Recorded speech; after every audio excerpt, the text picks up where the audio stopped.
In episode 399, Jose and Ryan cover some Clive Barker, Doug Bradley, and Hellraiser news. Plus, rest in peace, Jojo baby. This episode is sponsored by Don Bertram's Celebrate Imagination. Don Bertram is a longtime friend of Clive, an advocate of his art. But Don's unique and inspiring paintings are for sale, and over 50% of the proceeds go to the Arts and Medicine program at the Texas Children's Cancer Center. Click the side banner and follow the link to the Etsy shop where the artwork has returned from local galleries. Check out his newest paintings, Genesis, and a print of The Love Thief 2 are available to buy now. Welcome. This is episode 399 of the Clive Barker podcast. Good evening, Jose. Hi, Ryan. I feel like we're both a little tired tonight. Yeah. We're recording this on a Saturday night. It's past 10 o'clock here, and I had to work a full day at my job, so I'll try to be as peppy as I can. But here's one thing I already want to say is that this is episode 399, and let's save 400 for something meaningful. Yeah, that's a lot of pressure. We have to think of something. Yeah, I would hate for it to be like another commentary track as number 400. But let's save that one. Yeah. Maybe a Jericho squad thing or something like that. That would be kind of cool. Yeah. Depends on scheduling. I know. Well, yeah, that's the thing. Jericho Squad, I need a week or two to edit that. So we usually have other episodes that come first. I don't know. Yeah, we got to figure something special. Maybe we can do something different and special, and we can think about that at the end of the episode, or maybe off the record. Yeah, and if you are a listener, and I imagine that you are because you're hearing this, then yes, yeah, totally go. You should join if you're on Facebook. Join the BarkerCast listeners group. That's totally there for people to give us feedback and tell us what they think and what they'd like to see and give us ideas and stuff like that. And so that's what it's there for. So today, 399 is a news episode. News from the Reef. We got a lot of stuff actually to go through. That's pretty cool. You did a great job gathering the notes for this episode, Ryan. Thanks for doing that. Well, and I've been trying to share more things to the Facebook page so that I can go back and find them when it's time to do a news episode again. So we used to actually have all that stuff on the blog, but it's getting hard to find someone that wants to write news on the blog. So out there, if you want to actually write news, you can't just say you want to and then not do it, which is what we've had a lot of. But if you're out there and you want to, post news stories on our blog, let us know. You know what I want? I want Clive Barker to sign my photo that I'm going to send to CPA Authentic Autographs.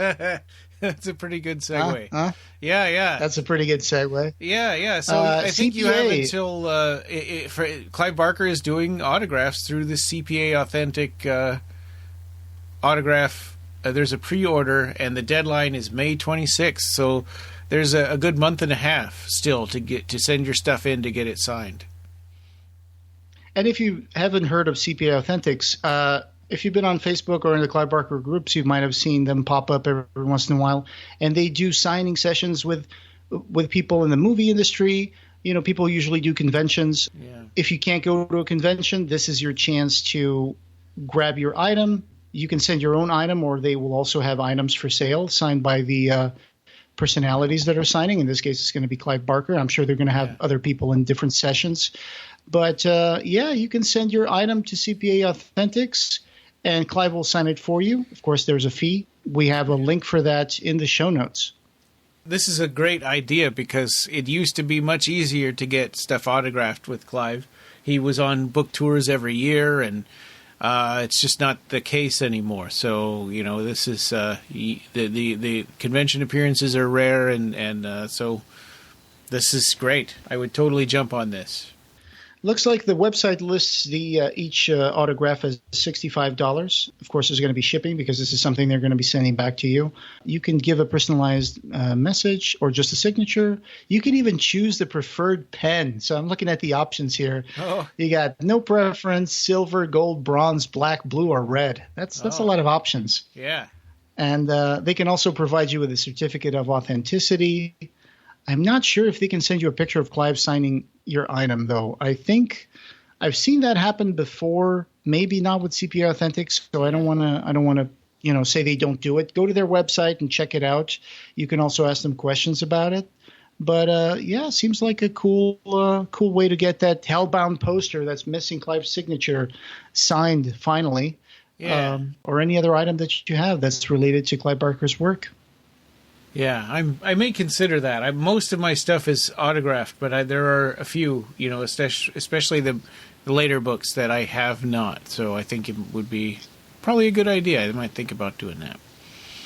Yeah, it ends up being almost similar to what would cost in a convention, I guess, especially for someone like Clive Barker. Yeah. I had the sticker shock the very first, because I was so used to going to book signing tours where they were free. And, my very first time I went to Texas Frightmare Weekend in 2011, and I brought a huge duffel bag full of all the stuff that I hadn't gotten signed since the last book signing tour. And when I laid it all out there, it was $1,200 worth of stuff. I'm like, oh my God. Wow. Yeah. Did you get all signed? I did. Yep. I had more money back then. Yes. Yeah, we all did, right? Yeah. But so CPA Authentics, and they might have other people doing upcoming signings that you might be interested in, not just Clive Barker. Of course, we're biased that we would love to have Clive sign all our stuff. And Ryan, you are the autograph master. I mean, I know for a fact that you got all that stuff signed. I only have a few things here and there. You got drawings and books and stuff. I am part of this podcast for 10 years, and I bow down to your collection, Ryan. I was kind of a groupie. I would go to I've been to book signings in different states and stuff. Well, he never comes to Alaska, too, so I always have to fly somewhere if I'm going to go to one. So, yeah, I might consider sending something to CPA Authentics. I gotta think about my budget, but I do have a Hellbound poster that has a bunch of signatures, and I have to. I don't remember if Clive signed that one for me or not. I think he might have signed it in Texas. I have to check. In any case, there's a lot of other things that I would love for him to sign. I have my Abrad 3. My Nightbreed Cabal Cut poster, too, that I'm looking at right now. Oh, man. Yeah. Imagine sending him the Cabal Cut Blu-ray edited by Seraphin with our commentary track on it. Oh, yeah. Yeah, that would be awesome. That would be terrific. Yeah. Yeah. Okay. I think I got something in mind. I'm a little gun shy of that, though, because we had, I think, 6 of those sent to us for one of our Kickstarters, and they got lost in the mail. Oh, no. Yeah. Oh, that's terrible. Because before he asked me, this was somebody that used to work for Clive, before he asked me what my address was, he just assumed it was the same one that I used to live at. Oh, yeah. And those people who bought that house are jerks, and they just rented it out. They didn't live in it. So if it actually made it to that house, there's no way I was going to get those back. That sucks. I'm so sorry about that. That Cabal Cut Blu-ray is super rare, and people are always talking about wanting to get a copy of it, and it's hard to find now. I mean, there were only 1,000 made, and when people do put them up on eBay or whatever, they jack the price up way higher than what ours were $50. And that's, that was the kind of the going rate back then when they were new. And yeah, that's pretty sad. It is sad. They probably ended up on someone's living room, or hopefully they saw the movie at least. I'll give them that. Yeah, I hope. But going back to all those signatures and all the times you went to places like L.A. to see Del Howison at Dark Delicacies, Clive did provide some praise to the survival of Margaret Thomas, of course, Del Howison, and in his quote, he even says that he would go back and he wants to go back and read it again after he just finished it. Yeah, so I have to find out what the synopsis of the book is, but Clive said, after my first reading, I knew then that I'd want to explore the survival of Margaret Thomas at a more leisurely pace. I didn't, however, expect to feel the desire to take up the book again so quickly, having finished it only weeks ago. It's a testament to how deeply I'm invested in the world. Del Howison has so lovingly created and etched each wounded soul. Clive Barker.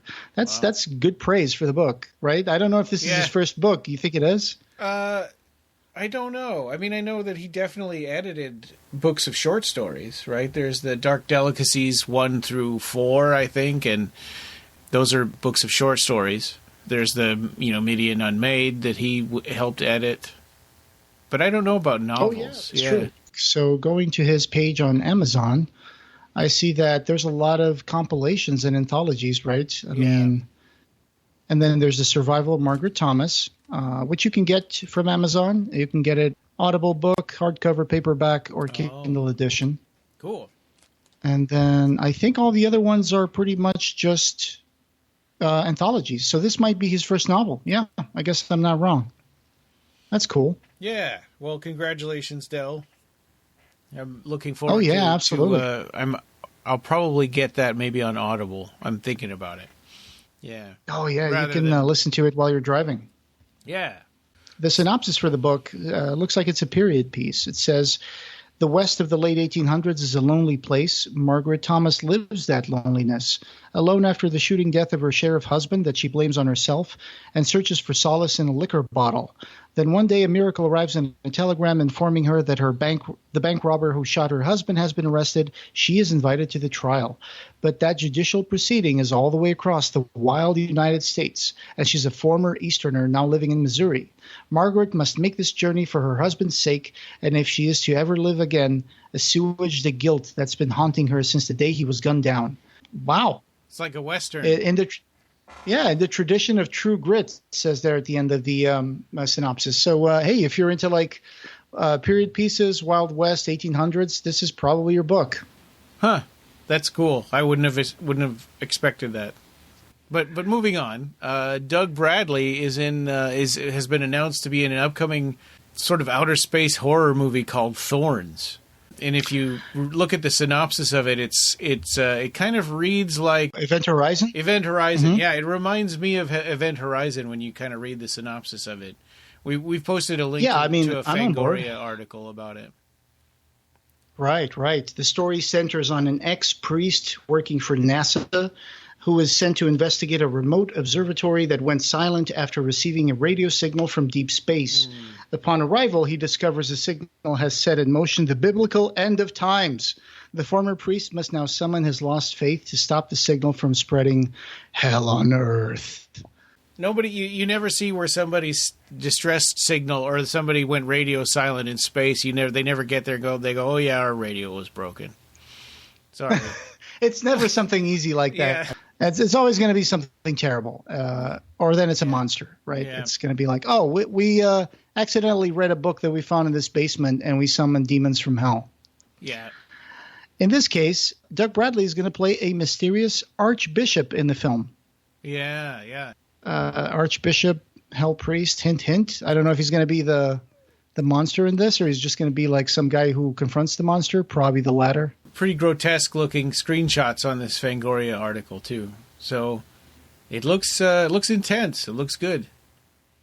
Yeah, it's got a picture it's got a still of Doug Bradley wearing like this green robe, and then his eyes almost look like they're completely black, but there's a lot of like blue light shining from the side, and it's interesting. It's exciting. I got another thing here with a nun.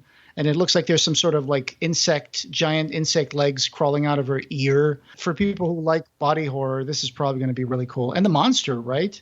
The monster he looks like a Cenobite. He's got like the black latex bodysuit, and he's got like these rows of thorns in front of where his eyes should be across his face. Yeah, like they poked out from the inside.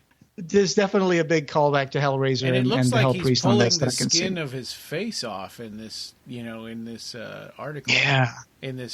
Doing a big reveal. Yeah. Ugh. Yeah, so it says here at the end that with Thorns in the can, the movie will spend most of this year on the horror film festival circuit, followed by a limited theatrical, video on demand, and disc releases. Oh, okay. And speaking of movies, Peter Atkins did a little promo because I guess I didn't even know this was a movie, this Barbie movie. I'd never heard of it until I saw Pete Atkins putting his Barbie Hellraiser 3 Cenobite character into the Barbie space. And I think he thanked Ian, and Ian said he got it from someone else.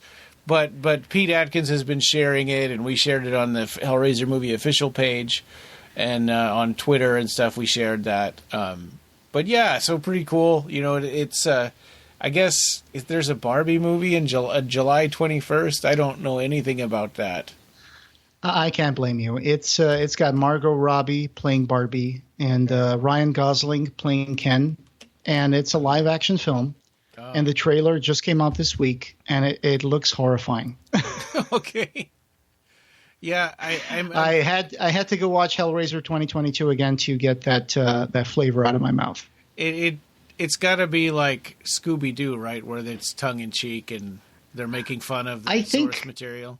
I think it's even less grounded than that. Let me give you the rundown of the trailer because I did see it. Oh. Every guy in the movie is called Ken. Every woman in the movie is called Barbie. No. And everything. I hate it already. And everything is in this hyper-realistic, deep-colored, the houses, the cars, they're all colored like toys. And it's this garish, like, set design that's just like in perfect. Edward Scissorhands? Oh, yeah, but like 10 times, you know? And I think they might finding themselves crossing into the real world from the Barbie world, so I'm not sure about that. It is kind of horrifying as a trailer, and I don't know how that's going to work. But, hey, you know, I mean, you knew this was coming. Eventually, they were going to do – they made G.I. Joe movies, Transformers movies. Now Barbie's another toy. They made another movie. Yeah. So apart from all the other animated films, this is the first live-action film.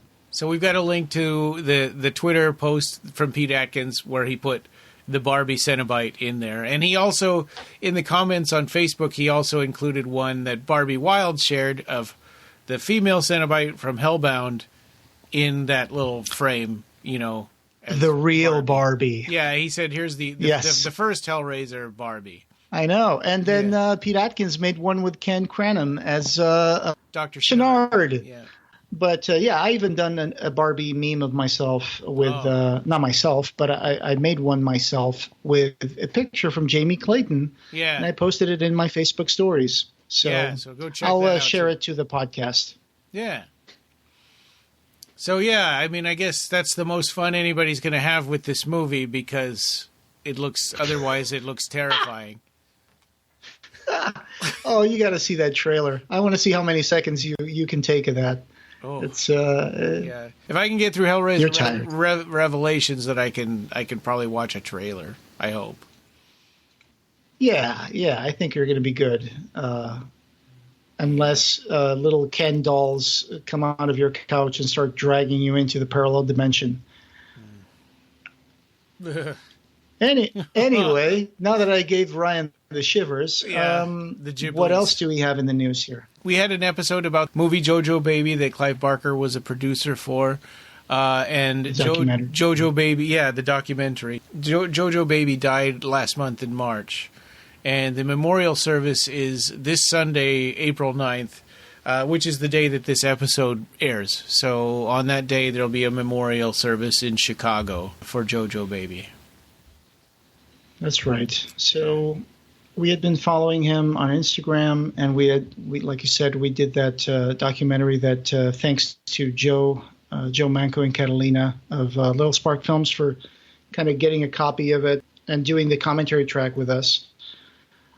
Because we knew that he had some health issues in the past. He had cancer. This was his third cancer, apparently. And I think I remember sharing something on the podcast or mentioning this. I'm not sure if I just told you about it, but there was an announcement a few months ago where he said that he had cancer in the liver and in like 3 different organs.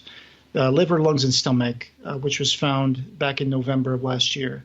Yeah. So he kept on, to his credit, he kept on performing. He kept on going to events. He kept on making puppets and dolls that he loved to make in his studio. And he's going to have a great memorial. I'm looking at a picture of himself here. He's wearing what's the name of that blue Muppet? That Cookie Monster? No, the one that sometimes puts on a medieval helmet and a cape. Grover. Grover, thank you. Yeah. This is the part where I say I'm not American, so I grew up with a different kind of Sesame Street in Portuguese. So I didn't remember his name. But he's wearing a pajama by Grover and a puppet with a unicorn head.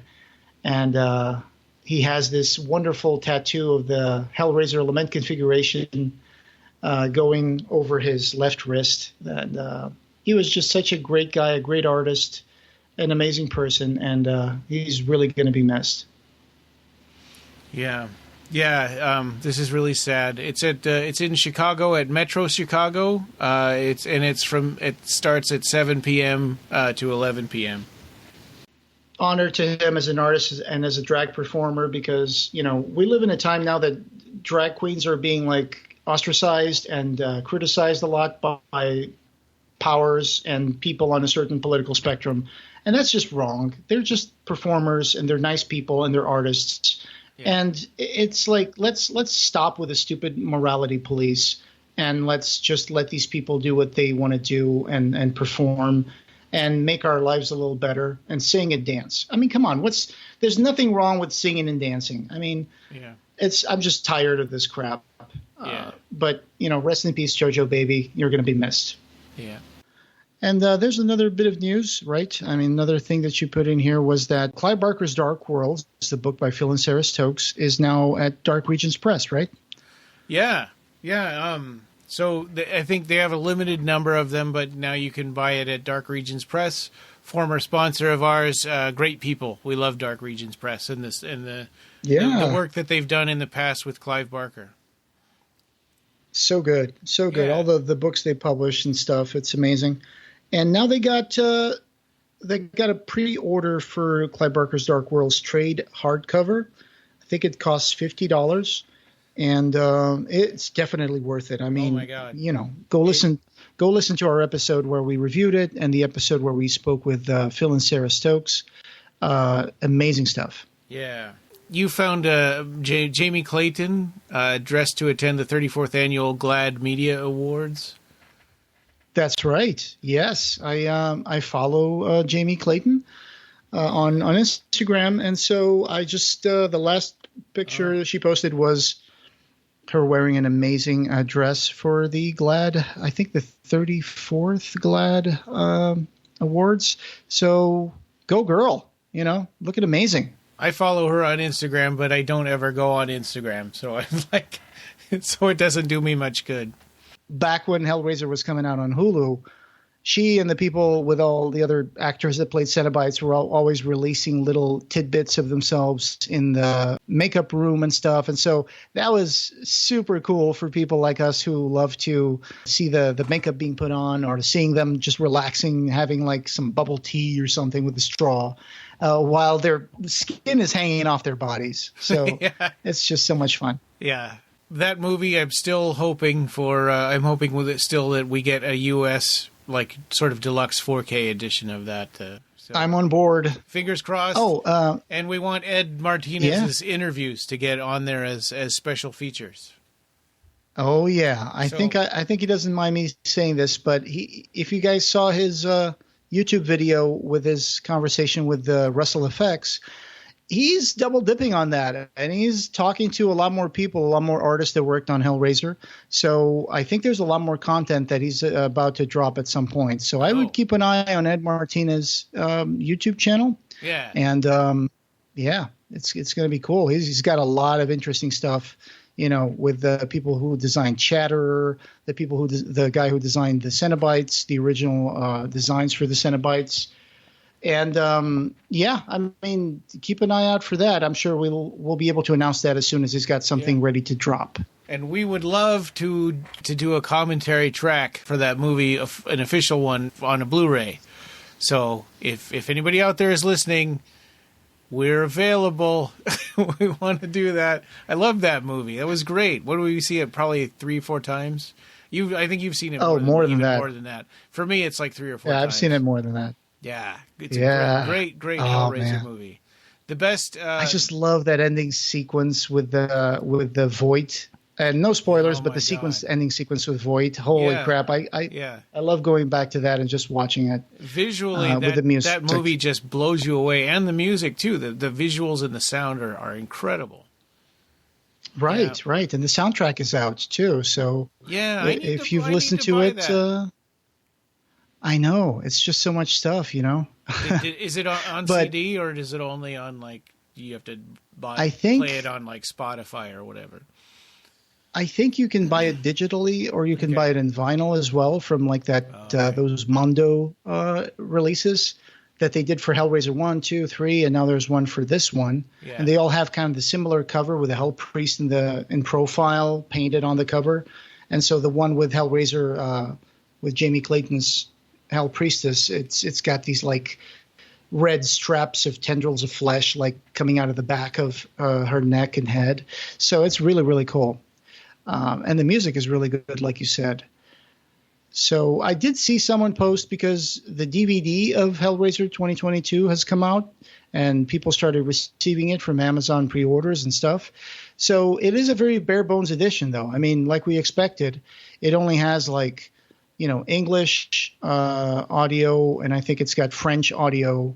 It's got subtitles for the subtitles in English, and I think in French and Spanish. And I think it also has like a descriptive track for the blind. And then it's got scene selections, and that's it.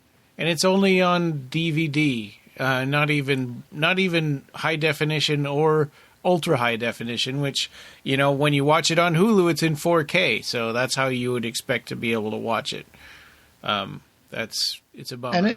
And it's the British DVD version. So, they put it out on DVD. But like you said, I used to complain that, they're not going to do that because it's Hulu and they want to keep it on the streaming platform. Yeah. But now I'm on board with you. I am hoping that it eventually comes out here.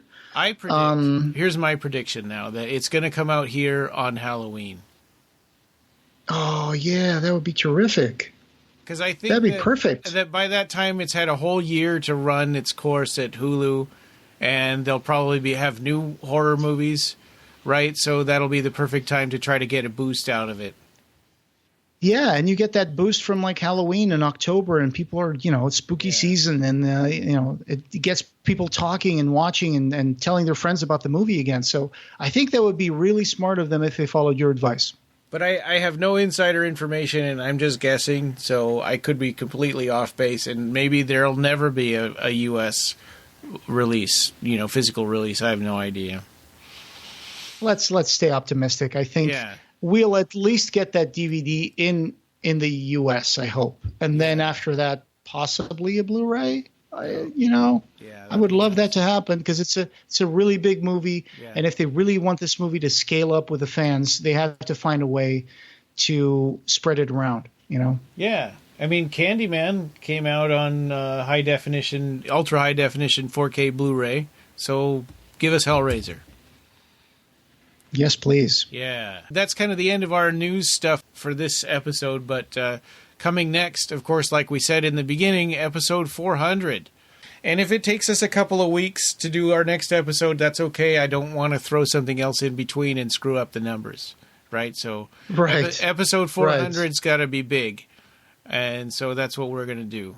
So that's got to come first because this is episode 399. That's got to be our next one. We'll also have. We'll use the time to. We'll use the time between this episode and the 400 to complete the book. Yeah. Exactly. Yeah. Yeah. Finalize publishing the book. Yes. We had expected to do that last weekend, but there was a lot of stuff going on. I mean, I had a death in the family, and Jennifer was out of town, and I had to fly out for a funeral, and Jose, you've got moved to working every other Saturday now, and. I did. It's really messing with. It's going to mess with our availability for the podcast because we usually record on Saturdays, and now I'm working every other Saturday again instead of every third Saturday. Let's just roll with the punches for a bit. We'll have Jericho Squad coming up pretty soon. We just have to arrange that with everybody. I know that Brant has been really sick at work. Like he just is coughing and hacking all the time. So hopefully he'll get better soon. But yeah, Jericho Squad will be coming up soon. We're going to have more classic commentaries. We just did 2 of those in a row, though, so that it's going to be a little bit before we do more. But and then we're going to continue Z for Zombie in the A to Z commentaries and move on to Day of the Dead. Because let's finish off the Romero, Dead series. At least the theatrical ones. I am down. I want to see, what's the name of the zombie in Day of the Dead? The guy that keeps trying to call his aunt? Bub. Bub. Yeah, that's it, Bub. Yeah, I love Bub. Call Aunt Alicia. Yeah. Yeah, you know more about it than I do. I just remember. I watched that like 100 times. The captain going, "Joke on them." Yeah.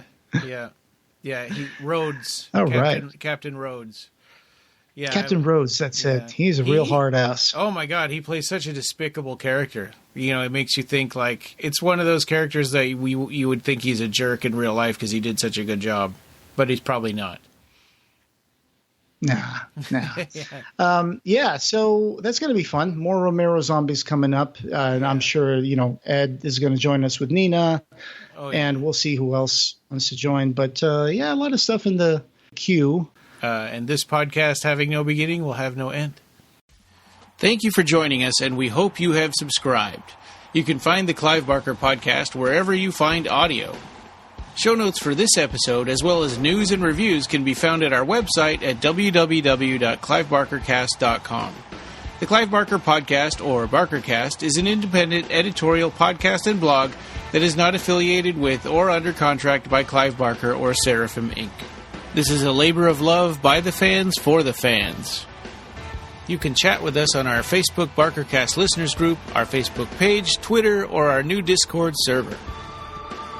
Watch for our annual Kickstarter fundraisers to get some cool stuff, and you can buy t-shirts on our TeePublic store. Go to tpublic.com and search for BarkerCast. Opening music by Ray Norrish, end credit music by Matt Furness. Thanks for listening.